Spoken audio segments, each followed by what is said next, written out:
আসসালামু আলাইকুম প্রিয় দর্শক, কেমন আছেন? আশা করি সবাই ভালো আছেন। গত পর্বে দেখিয়েছিলাম আপনাদের ভুট্টা পোকা হলে কি মেডিসিন দিবেন, সেই ভ্যাকসিনের ওষুধটা আবারও দেখাইলাম। এর 3 দিন পরে আবার কি ভ্যাকসিন দিবেন সেই প্যাকেটটা আপনাদেরকে আমরা দেখাবো।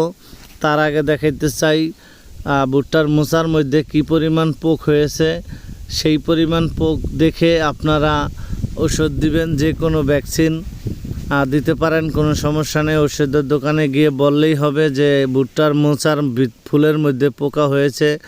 এটাকে ফুল বলেন আর ভুট্টার মোচার চুল বলেন, যাই বলেন, এই চুলটাকে সরাইলে দেখবেন এরকমভাবে পোকা হয়েছে। এটাকে একটা ছবি তুলে নিয়ে ওষুধের দোকানে গেলে ওনারা দেখে তারপরে আপনাকে ভ্যাকসিন দিবে। তো আমি দেখলেন যে ভ্যাকসিনটা আপনাদেরকে দেখাইলাম, প্রথম দিন দিয়েছি, তার 3 দিন পরে আবার একটা ভ্যাকসিন দিব। সেই ভ্যাকসিনের ছবিটা আপনাদেরকে আমরা এখন দেখাবো।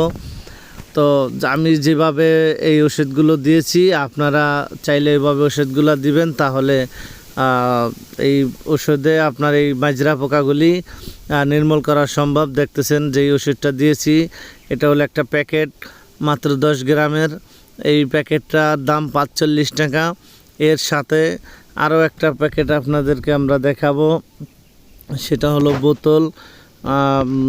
সেই ওষুধটার সাথে এটা মিক্সার করে একসাথে পানিতে মিক্সার করে তারপরে আপনারা ভুট্টার গাছে না দিয়ে ভুট্টার মোচার মধ্যে স্প্রে করবেন, তাহলে আপনাদের এই পোকা অতি দ্রুত নির্মূল করা সম্ভব। এখন যেই ওষুধটা আপনাদেরকে আমরা দেখাইতেছি 550 ml এই 550 ml এই ওষুধটা আপনারা আনবেন।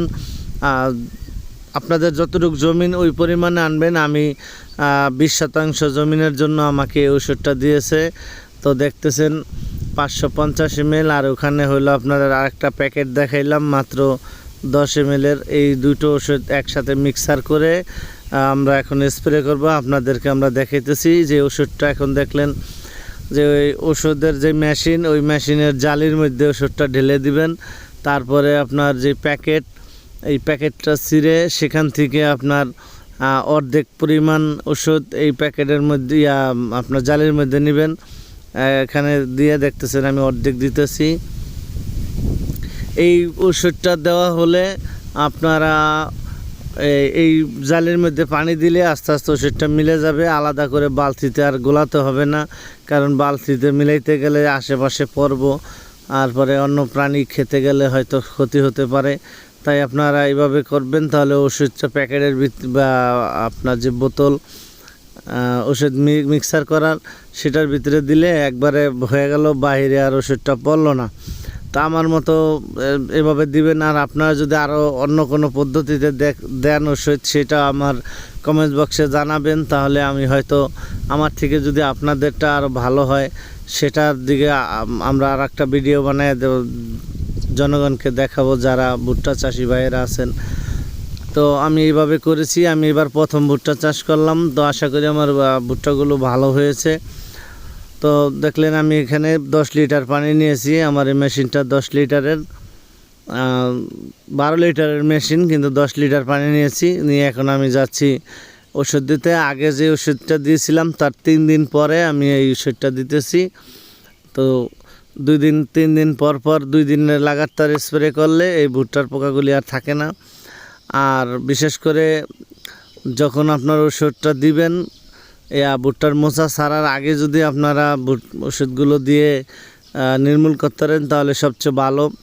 আর যদি ওই সময় না করেন তাহলে অবশ্যই ভুট্টার মোচা যখন ধরবে তখন কিন্তু অবশ্যই পোকাগুলি বেশি আক্রমণ করতে চায়। তো আমি যেভাবে স্প্রে করতেছি আপনারা ঠিক এইভাবে স্প্রে করবেন। তো এই মুহূর্তে দেশ ও দেশের বাইরে থেকে যারা আমার এই প্রতিবেদনটি দেখতেছেন তাদেরকে জানাই অসংখ্য ধন্যবাদ। আমার এই ভিডিওটা আপনাদের কিছুটা ভালো কাজে লাগলে অবশ্যই চ্যানেলটাকে সাবস্ক্রাইব করে পাশে থাকা বেল বাটনটা টিপে দিবেন। তো কথা বেশি বাড়াইলাম না, খোদা হাফেজ, আসসালামু আলাইকুম। পরবর্তী ভিডিও আপডেট।